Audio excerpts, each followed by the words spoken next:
Welcome to FCC Supporter Square, the show for fans, by fans, and about fans. Here are your hosts, Matt Warman, Boston Brazel, and Mark Suffin. Hey everybody, once again, it's another episode of FCC Supporter Square, the show for fans, by fans, and about fans. Eventually we will have fans as guests, but you know how that thing goes, but it is what it is, and if you guys want to be on it, please just come and hit us up, and we'd love to have you on, and we could all talk the nonsense that we do every week, just for you. I am your host, Matt Warman. With me is Mark Suffin. Boston is taking a well-deserved rest. He's on a business trip and then on vacation, so he won't be this week or next week. But back from the wedding is Mark Suffin. Mark, nothing weird happened, like they left the aisle or they married the wrong person or anything like that. How'd it go? I have to say, northern Minnesota was beautiful this time of year, and was just a wonderful, wonderful time, a wonderful wedding. With a backdrop of a beautiful Minnesota lake. You couldn't ask for better than that. Very good ceremony, and it was just a proud dad moment, and just couldn't be happier. Fantastic. Speaking about couldn't be better, FC Cincinnati, for the third time in their history, have gone lossless. They went 5-0 in the month of April. It's only the third time they've done it in their history, but that's a huge thing given what we've been talking about: the injuries, the illness, the missing people, the lack of gelling, the lack of time. It's all beginning to come together. Fortunately, we've been playing some mid and lower level teams, but those aren't guaranteed wins, particularly if you don't have your full squad out there. So hooray for us, we're top of the table. That's good to see the team up north and the Herons, not heroin, although I think that's what it is. That's what it means to be that team down in Miami. So we are top of the table, even with the game in hand. Miami could not take that spot from us. 1 point off the Supporter Shield. So we are rolling, and this team hasn't even put itself together yet. That's a sign of a very good team. We did win 2-0. I had to remember how many goals we scored. 2-0. It was a little harder fought than I expected, but possibly the goal of the year. Mark, what were your thoughts on the match? Matt, don't mean to correct you here. It was a 2-1 with a late goal by Sporting Kansas City. I also have to apologize. My being late to getting this started. I've been working on my bicycle kick, and because what I saw out there was the goal of the year, and I'll just say that there's nobody close. There's not anybody. There's gonna be some great goals. Don't get me wrong, but Denke has already proven. Just give him the award. I'm surprised it hasn't been given to him, in a ceremony and all that already, because he deserved it. It was just a master class move, and what a topping on the cake of another FCC victory. It's starting to come together now. I think the fans are beginning to come around on the whole Danke, is he too expensive or not proposition. 6 goals in 9 appearances. He has the opportunity to have 5 game winners in 10 matches played. He's only played in 9 of our 10 matches. So that would be an incredible feat. 6 goals for him, 6 goals for Evander. They really haven't hooked up together. I can tell you, when you see something special, because Lucho was kind of special, but it was a different kind of special. But this is one of those goals where it was just run a play. We had an attack, something got blocked, it got kicked out wide. It was just a regular feed in, and next thing you know, it's in the back of the net. and the entire stadium was like silent for like a beat. They're like, Yeah. did we see what we just saw? And it, like, we did. And then everybody just went nuts. It was amazing. When you see something special, you know it. You just know it in the stadium. You're like, yes, I'm excited. Oh my gosh, like that happened. And then you watch the replays hundreds of times, and then people are dissecting how well he hit it and where he hit it on his foot. No, no, that was completely unexpected. It was a nice hard, not high soft lofting where he had time to do that. I don't think the defender knew he was going to do that. I don't think anybody, because it looked like a nice hard, like more of a header type of cross than a bicycle. And he was like, "No, I got it." I mean, not even the keeper had a chance to react. It was just in like top shelf. So I getting. Oh, go ahead. no, you go ahead. Okay, I was going to say I remember uh, when Meduzinin hit his Olympico from the corner, and that silence you had for just the thing. Did that really just happen? And that just happened, with Denke. We just couldn't believe that just happened. But it took a beautiful Orishano cross from a corner kick, and it was masterful. The cross was masterful, and the finish was masterful. This team is gelling. Oh, I forgot my second thought. But this team is coming together, and it's going to be interesting, because Messi FC has now lost 3 in a row. I think their end is coming. It's sooner than we thought. So, but yeah, it's just been nice to see Denke sort of, he's paying that bill, right now. He's paying the dividends already. So I couldn't be happier with him. Oh, I was gonna say, the way he struck it, I'm gonna just brag just a little bit and say I have scored on a diving header before, and I have scored on I have almost scored on a bicycle kick. It was stopped at the line. But it takes a lot of skill, and just, you just have to be in the moment. You can't think about that. You just have to do it. And that's how that gets, executed. You just go with it. And if you're just, just in the moment, things will happen that are going to be amazing. So that was Denke's, and I'm just so proud of him. It was a wonderful moment. That is definitely a moment where you take your shirt off and take the yellow card for the second week in a row. The first one was for a different reason. This one was just for pure joy. The fans have gone nuts. I believe the Bailey, I'm sure they're working on it. We need a Danky song to show our appreciation, because that man. I said this a couple of weeks ago, and I truly mean it, is that we have the right front office. When we just spent 30 million for 2 players, Yep. during the wooden spoon seasons, we overpaid for underperforming or old or whatnot. This man is in his prime. Other teams in other leagues, bigger leagues, were interested in him as well. So excited and happy to have him here. He is a difference maker.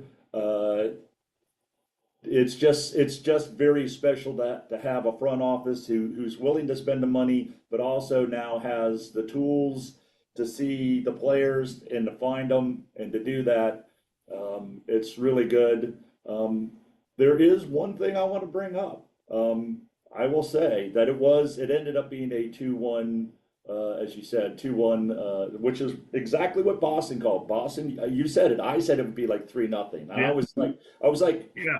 you're at 2-0, and then 2-1. It's like, oh, he's exactly what he said. He goes, we tend to let one slide, and then our defense is still gelling, just like our offense. We think about our offense and our offensive players, and the production is scoring. And on defense, we've had lots of clean sheets, but they're still gelling. Miazga is not 100% back. I mean, he's going to play 90 minutes. He's not 100% back. Yeah.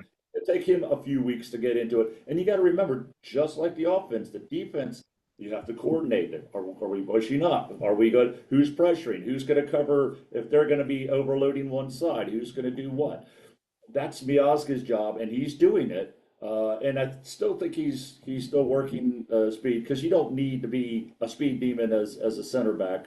But they're still working on their communications. We still don't even have Teenage Davy. We don't have Yuya Kubo. I said this last week. I mean, nobody's even talking about Yuya Kubo. Somebody said they saw a Yuya man bun in training today, so that's a good sign. I guess everybody is back. I haven't had a chance to follow on the reports or anything, but everything is going super well, and we're getting into a very important match with the team up north in a couple of weeks. It's shaping up. There's still a couple of matches. Actually, there's 2 matches before we play that team, but a number 1 versus number 2 in Columbus. I mean, that sounds like a huge event. But we don't need to talk about that team yet. We should probably just enjoy that it was Sporting KC. Yeah. They were much better than I expected. You cannot sit on where a team is at the table to do that. Some teams play, other teams don't. They have the right defense for the right offense, or they have a sneaky way to get around the way that we play our defense. You never know what it is, or it's we're having an off night and they're having a fantastic night, and they put one in and we don't. We hit the post 3 times, right? That's soccer. That is the beauty and craziness of this game. So you can never underestimate an opponent, even Sporting KC. I thought their team speed was really good. They look young and hungry, and that team is going to be a team to be reckoned with, probably when they get some pieces put together and the new coach gets settled in, because I think they look better than what their record shows. Well, I do think with FCC's system, it's still letting, I'll just say mediocre teams, have some success. And it looked like they were getting a little more success than I thought they should. Certainly we tend to, get a hold of it in the second half, and make it a match we're looking to win instead of just trying to get to halftime. But yeah, KC's they're going to be better than their record shows right now, and I just think we saw that with Vancouver. Hell, they were decent, but they weren't getting a lot of wins. Well, now they're winning, so KC could easily be that at some point soon. That's the way a lot of sports goes, right? How many times have you seen your favorite team in any other sport win all of the close games, right? They're behind, they get a late touchdown or hit the 3 or score a late goal for hockey, whatever your sport is. They're behind, they're hanging in there, and then they somehow find a way to win. That's kind of what we're doing right now, but now we're looking for more. And I will say the one thing that was both good and bad at the same time was in the first half, FC Cincinnati was trying to do a lot of what I would call fancy passes, back heels, deep. Yep. Deking an opponent at midfield. I'm not going to take this pass. It's going to be the guy behind him. But then the guy was a step off, not step off sides, but a step behind the pass, or the pass was behind him, or it got intercepted because he's back heeling and nobody's paying attention. They're trying to do some advanced work, but it wasn't working. So then when they eased up on it, in the second half, I think things flowed a lot better. So yeah, I just think this team can get a lot of swag going in their game, and it's good to see Now, granted, it's cringe when it doesn't, that back heel doesn't work, or that little trick pass didn't, get it to the next guy's foot. But we expect that, that's the level they want to be at. So I'm not going to fault them completely for, trying those kind of things, because it's those kind of things that, when it does execute, it can create a goal opportunity, if not an absolute goal, because all you'd have to do is, make one guy miss and boy, you're off to the races, kind of thing. So that's where I think we are. It's just a matter of getting some of those little trick plays and little back heels and other things. Just when they start to connect, oh, look out, here we go. But yeah, we can't look ahead to that game north.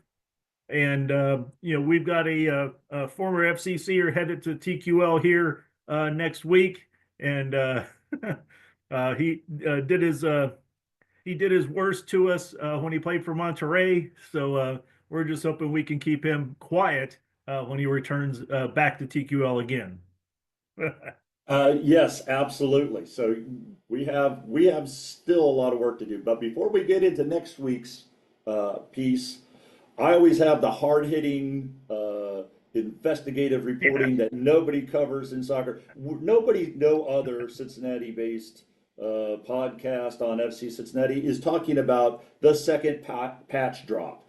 The second patch did drop, and one of the things that was very interesting, I think they wanted to go limited time, and they put out a few patches for that first patch, and everybody lost their mind because they thought they would sell like 100, and they really need to make like 8,000. Exactly. At a limited time, then they had a wider time, then they had it for sale online, and then pre-sale. This one they had plenty. As a matter of fact, they said you can only buy no more than 3. The reason why I bring that up is that some people, particularly somebody I know really close who might be listening right now or looking at me, all right, it's you, couldn't make the match and goes, can I get a patch? And so I did get an extra patch for Mr. Suppen, which you will be getting at your next home match, of course. So that they are plentiful.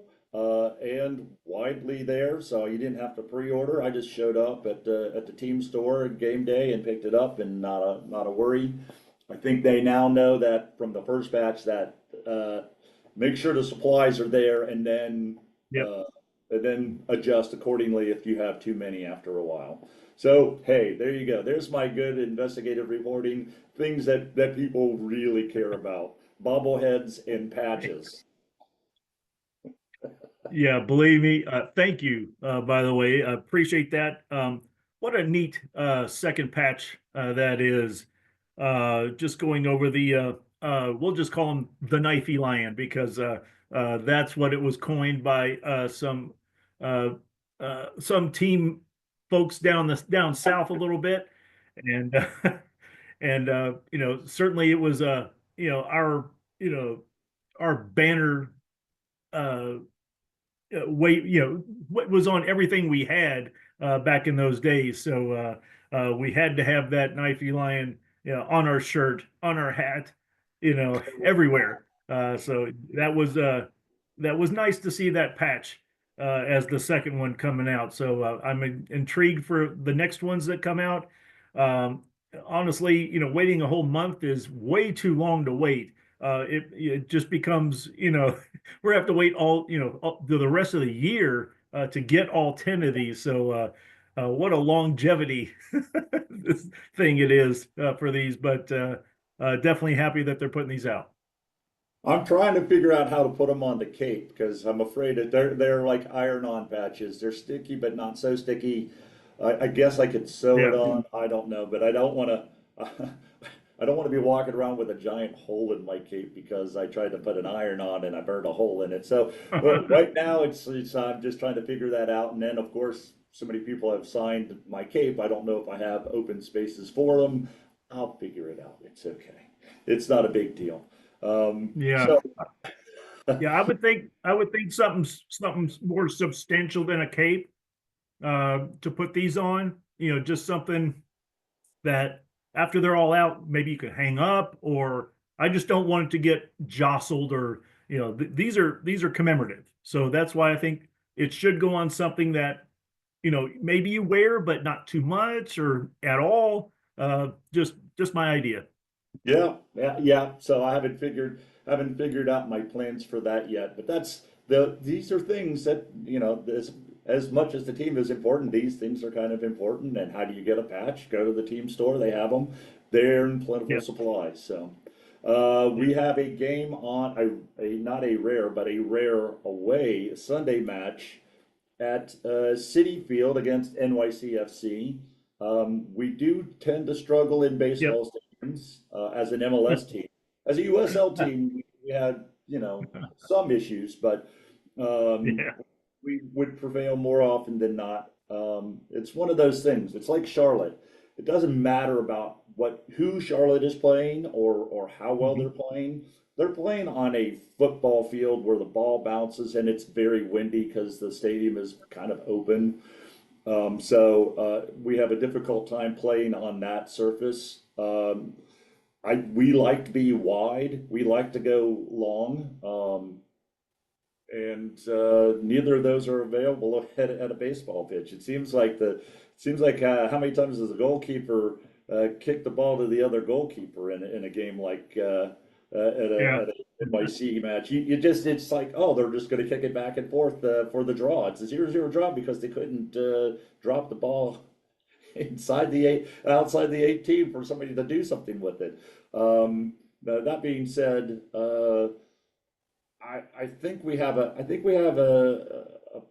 the ability to win this match. I think NYC is struggling a little bit. They're outside, if I remember correctly, at least after match 9, they were outside looking in, or maybe fighting for the last playoff spot at the moment. They're kind of a team in transition as well. But that small pitch is really hard. I mean, I don't see how a person like Santos doesn't help in a pitch that small.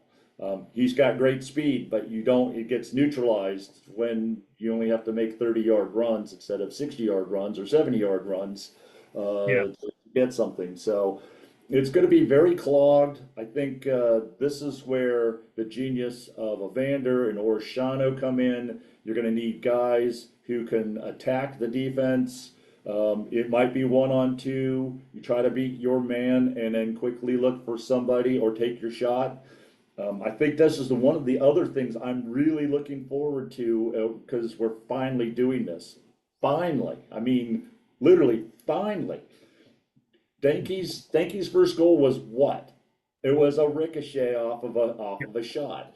When was the last time? We've been talking about they were trying to dribble inside the 6 before they would even take a shot most of the times. And sometimes you just try to dribble for your shot and take a shot. And it would either be wide or caught or goal, right? But we're not taking shots with pace. That shot had pace on it. The keeper had a hard time with it, and Danke was right there to put it back in. These are the kinds of shots you're going to need to do in New York City. This is why I'm bringing that up. Is that you're going to have to, if you beat one man, you better take a shot, and you better have your head up if you're inside the 18, because Orishana and Evander are going to take a lot of quick shots. And this also helps if we can get some set pieces, both of those guys can put it in the back of the net. I think that's what we're going to see in these kinds of plays. I think it's going to be, in my mind, a 1-goal game, probably 1-0, because that field is just too small for wide open play. But you do get but it's also so small that on corner kicks, if you hit the corner kick improperly, it could be a counter for either team. Yes. So, but I see it like a 1. I think we squeak out. I think it's going to be a lot of 11-on-11, just outside the 18, just inside the 18. There's going to be a lot of clogged lanes. There's going to be a lot of slow play. So I'm picking a 1-0 draw. I think it's going to be tough sledding for that. But fortunately, this team is built for dealing with keeping 11 men back.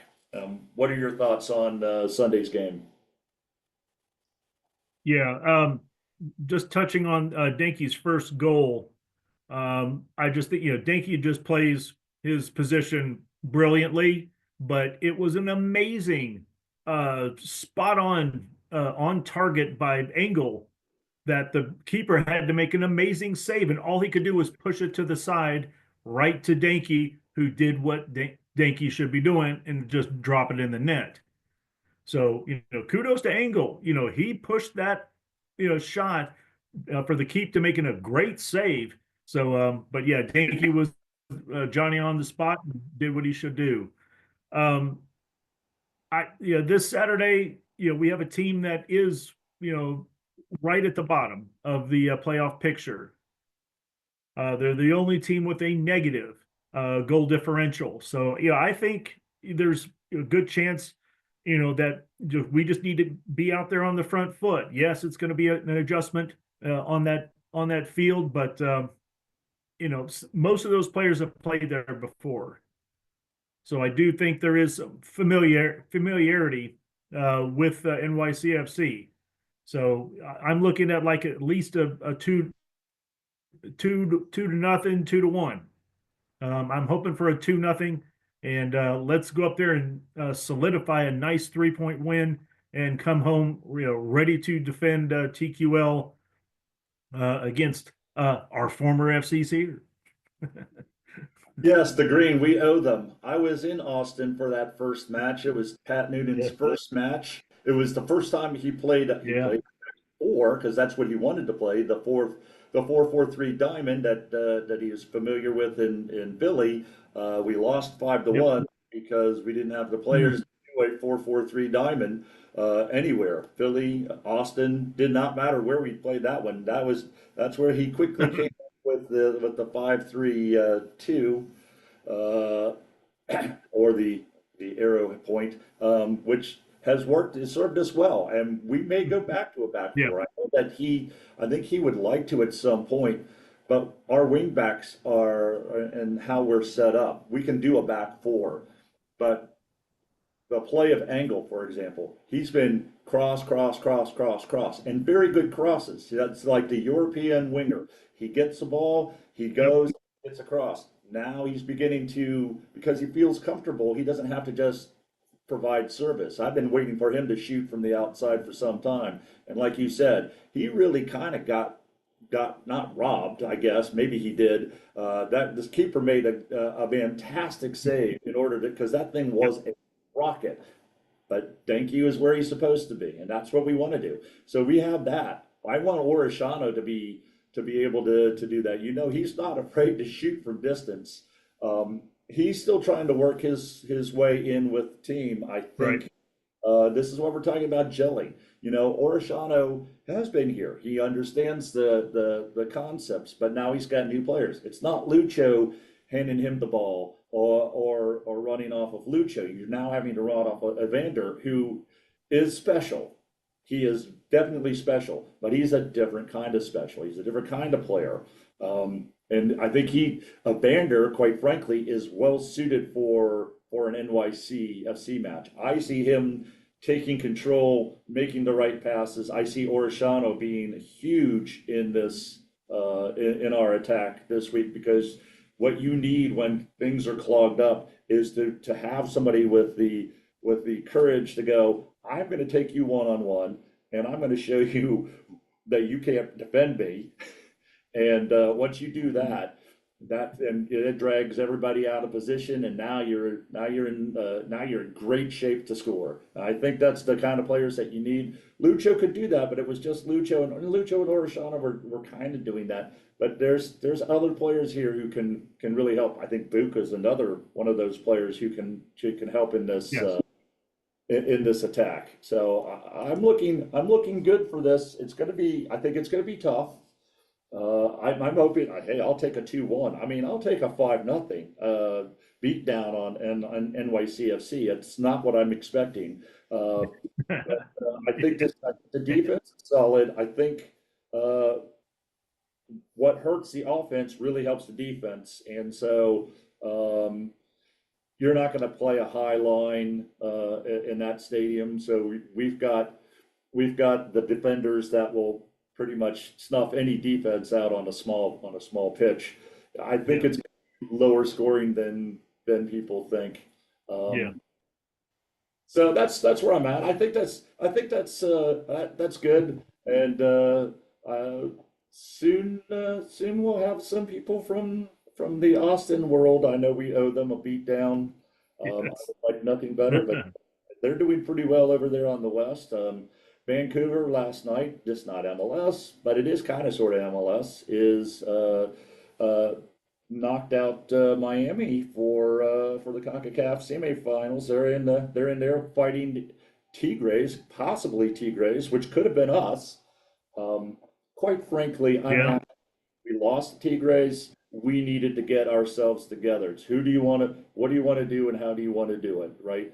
I think this team now, or maybe 6 weeks from now, if they were playing Leagues Cup, let's just say if Leagues Cup was CONCACAF, oh, we'd be winning both, I think, or challenging. I shouldn't say we would be winning. We would be challenging for the finals. But I think it's exposing in soccer years, a very old Miami team. They do have some very young players that are trying to figure it out, but you can't be 19 and 38. You need somebody in their prime, 26, 25, 26, 27, holding it down. And they prioritized CONCACAF over this. Not that I care about Miami so much, but there is a lot of people who are actively rooting against Miami, and so I think it's important to bring up. And they are an MLS team, and a lot of people had them picked first, and they had us second or third. So it's what happens. And age, I don't care how good your superstar. I mean, if you bring Ronaldo in the MLS, will he score some goals? Yeah, he'll score some goals. But he's not going to be the Ronaldo of 2010, and neither is Messi for that matter. Right. Those guys are wily and old, but they don't play defense, and they're not going to have the grind that it is playing in America for 9 months. You're not getting on a train, you're getting on a plane 2 time zones to play a match. So with that, I don't even know if when they play, I think they play this weekend. They can't possibly be sitting yet another week just because they're Miami. So Messi's gonna have to sit at some point. Suarez is gonna have to sit at some point. We don't have to worry about that. We got to play the team up north twice before we worry about that. But it's very interesting. 10 games in is where you begin to see the patterns, and you see who's going to be the contenders and who aren't. And I don't know how Columbus is doing it, but they're going to be dangerous. All I know is that every time I try to count them out, they count themselves back in, and even if they move to Cleveland, they're going to be a tough team. Yeah. So Messi FC gets the Red Bulls come to town, and we'll just have to see how that goes. That's going to be when we're playing. We're going to be playing on Sunday, so we're already going to know what Messi FC and then we're going to do. But yeah, it's just going to be an interesting thing, because I think Miami's trying to stretch it out like we were doing early this year, and they're getting their wings clipped a little bit. Yeah, I don't think we're just going to see if they're going to it's going to be built. They're built. Yep. They're going to put the pedal down. Because they have a game in hand. There's just like last year. They're gonna at some point they're gonna have to play 2 or 3 games in 10 days or something along those lines. And when you have aging stars, it's gonna hurt. Anyhow, well, what FCC final thoughts do you have for us, Mark, before we head out? Because people are tired of hearing about the pink birds. Well, of course, I was not in town last weekend, but last weekend certainly the match was newsworthy. But the most important thing I believe from last weekend was it was for the kids, and I'm thankful for everyone that was out at Washington Park and had participated in all the things for the kids. For the kids that for that match. I did see our brigade members, Matt Adamczyk and Colin Hill, over at Washington Park, doing what they could for kids. Obviously, one has kids of his own, one has grandkids of his own, so they know this kids thing very intimately. So I'm just appreciative for not only our brigade guys, but for all that were there to serve the kids. And that's what it is. It's to bring this next generation, get them happy, get them comfortable, get them willing to just be involved, these kids, when they grow up, instead of just just showing up, making them a part of this whole thing that we all love. It was amazing. As a matter of fact, the front office did a great job. There was a kid that pulled out the sword Yeah. from winning the spelling.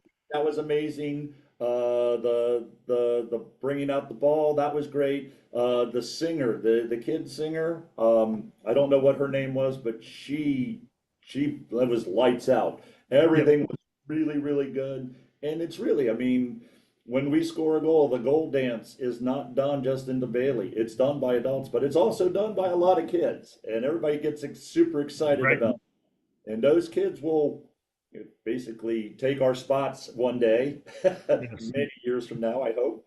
Yeah. And that's kind of the whole plan. So it was very nice to see, and everybody did a great job out there, and it was a very good time. It was the first nice day, so we went from there.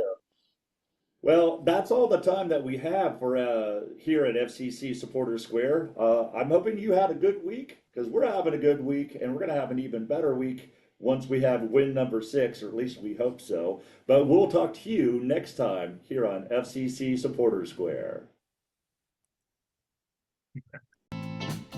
Thank you for joining FCC Supporter Square. The hosts are Matt Warman, Boston Brazel, and Mark Suffolk. The intro song is Quick on the Holster by the Stone Bunnies, and the ending song is Awesome Sauce, also by the Stone Bunnies. Thank you for listening. Please join us again.